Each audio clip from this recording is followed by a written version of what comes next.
Good day everyone. So today we will be having another lecture video here in this 025 Statics of Rigid Bodies. So today ang topic natin, itutuloy lang natin yung review natin for the equilibrium of force systems. So more examples lang para mas maintindihan natin yung mismong concept when it comes to equilibrium of force system. So for today we have example number 1. The fin thrust shown is supported by a roller at A and a hinge at B. So the given loads are normal to the inclined member. Ibig sabihin po, perpendicular yung loads dun sa ating inclined member. So determine the reactions at A and B. So hahanapin lang natin yung reaction na binibigay ni A and ni B. So as you can see, binigyan din tayo ng problem ng hint to replace the loads by their resultant. So meron tayo diyang 5 forces. We have the 1,000 pounds, dalawa sa magkabilang dulo noong inclined member. Meron din tayong tatlo na 2,000 pounds. So alam natin na yung effect na pinagsama-sama niyang limang loads natin is meron niyang equivalent force. Yun nga po yung tinatawag natin na resultant force. Tinatawag natin siya na R. So paano ba natin kinukuha si R? Si R nakukuha natin yan by simply adding all those forces na pagsasama-samahin natin. So yung 1,000 na dalawa plus yung ating 2,000 yung tatlo. So if we add them, so i-add lang natin sila 1,000 times 2 plus yung ating 2,000 na tatlo. So we have 8,000 na resultant force nung limang force na sa inclined member. 8,000. And then, alam natin yan ay perpendicular dun sa may member. So, ngayon, ang goal natin is mahanap po natin itong reaction sa A. Since yan ay roller, therefore, yung ating support dyan ay isa lang, isang vertical. So, i-assume natin na pataas yung ating reaction na binibigay ni A. So, tawagin natin siyang RA. Ngayon, meron tayong hinge daw sa B. I-assume natin na pataas yan. Tawagin natin RBV, pataas, and then we have RBH na horizontal, papuntang kaliwa. So, pinapahanap sa atin yung reaction at A and B. So, naglagay na tayo ng reaction. Nakita natin na tatlo yung hahanapin natin na values. But the question is, ano ba ang gagawin natin ng first step? So, pwede tayong mamili doon sa tatlong equilibrium equations. We have the summation of forces X, we have summation of forces Y, and summation of moment at a certain point. So most of the time, ang isa sa pinakauna natin ginagawa o ginagamit sa tatlo na yan is the summation of moment at a certain point. So bakit? Dahil na magmo-moment tayo at a certain point na kung saan dadaan most of our unknowns para mawala sila sa solution natin. Nang sa ganun, makakuha tayo ng values. So let's try to choose the point kung saan tayo magmo-moment. So ang option lang naman natin is either point A or point B tayo magmo-moment. So pag nag-moment ka sa point B, i-analyze natin. Pag nag-moment ka sa point B, yes, mawawala itong dalawa. Mawawala yan. Dahil dadaan sila doon sa point B. But the problem is, ang layo ng mga distances natin. Kukuha pa tayo ng maraming distance. And kukunin mo pa yung distance niyan. Kukunin mo pa yung distance noong horizontal component ng R. So medyo hassle siya. Pero kung magmo-moment po tayo sa A, ano ang hahanapin lang natin? Kailangan mo lang ng distance neto. Kailangan mo lang yan. Kailangan mo lang si distance X. Bakit yan yung gagamitin natin na X na distance ni R?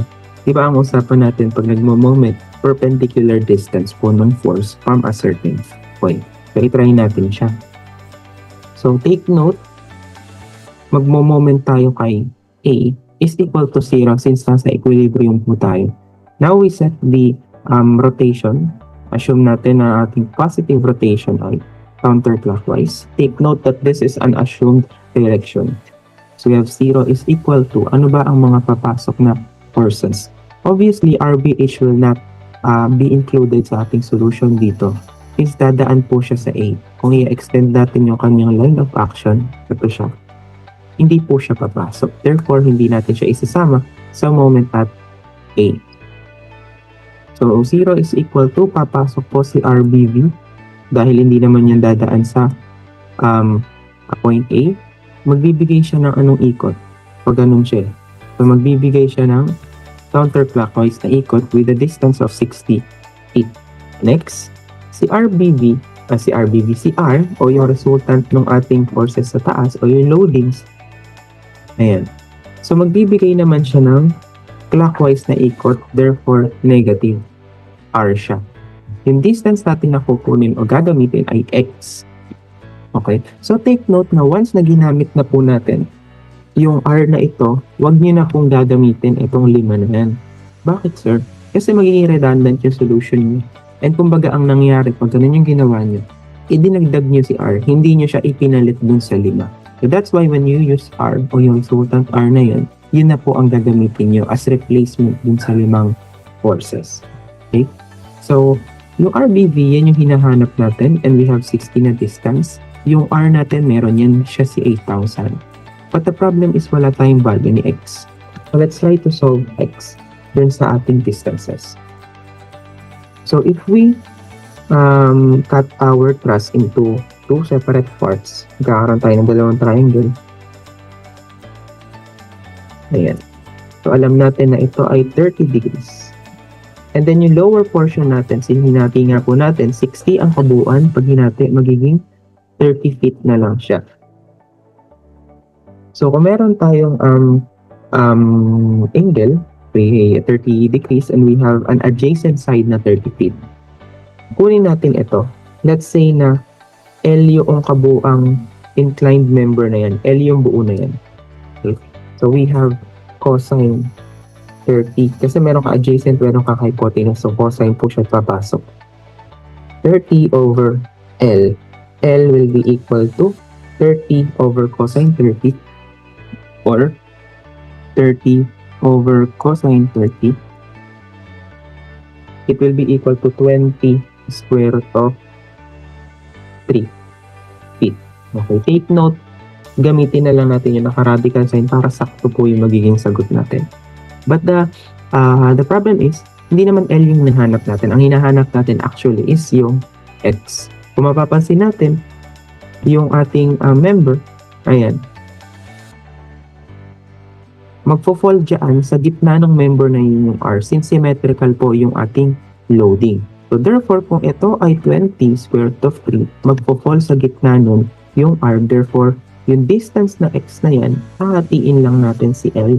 So therefore, si X is equal to L over 2 or 20 square root of 3 over 2 or X is equal to 10 square root of 3 feet. Okay, so balik tayo dito sa ating moment is equal to, so palitan na lang natin dito.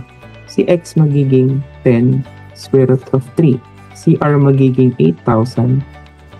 So kung mapapansin natin yung equation natin, magiging RBV na lang unknown. And if we input sa ating calculator yan, ang makukuha natin na RBV ay 8,000 times 10 square root of 3.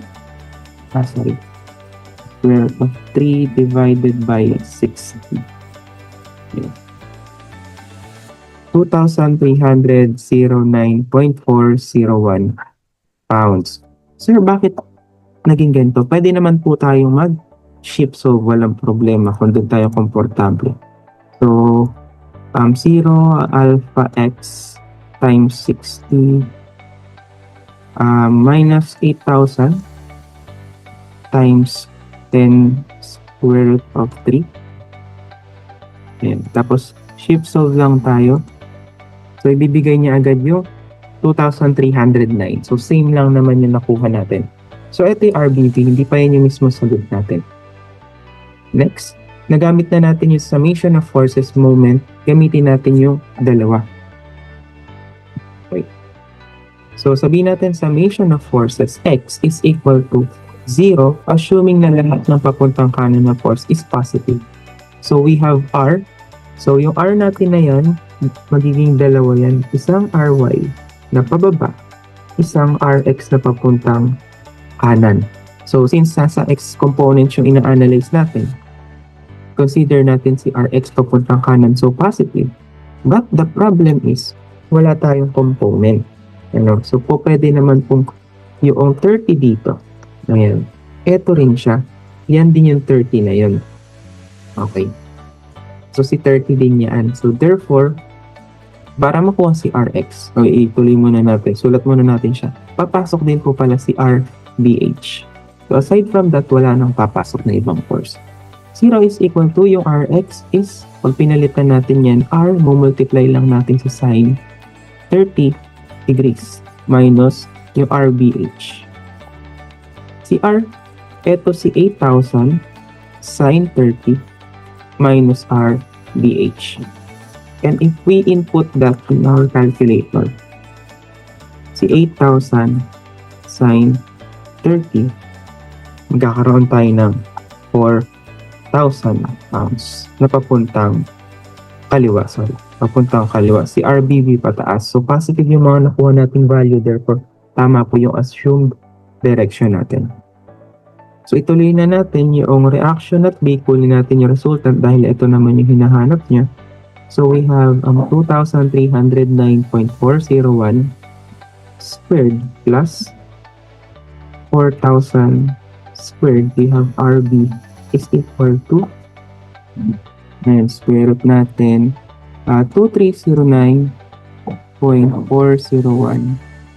squared plus 4,000 squared. Yeah, so we have 4,618 as our resultant sa reaction at B. 2 pounds. So ito yung final answer natin for reaction at B. Pero meron pa tayong isang nahanap, yung reaction at A. Sabihin natin, we have summation of forces vertical 0, assuming na lahat ng pataas na force is positive. So papasok si RA, ayan, papasok si RBB, and pababa papasok si RY. Pero si RY makukuha natin by multiplying yung resultant R sa cosine 30. Okay. So 0 yung RA na hinahanap natin plus yung RBB nyo na 2,309.401 minus yung 8,000 natin times the cosine 30. Hindi kasya doon. So RA is equal to, so ililipat lang natin yung 8,000 cosine 30 kaya magiging positive na yan. And then magiging minus 2,309.401 na po siya pag nilipat sa kabilang side. Therefore, si RA is 4,618.802 pounds. So yes, magkamukha po sila, no? And magkamukha yung reaction at A at yung resultant ng reaction at B. So pataas din ito, tama yung assumed direction natin. So now we have the reactions at A and B.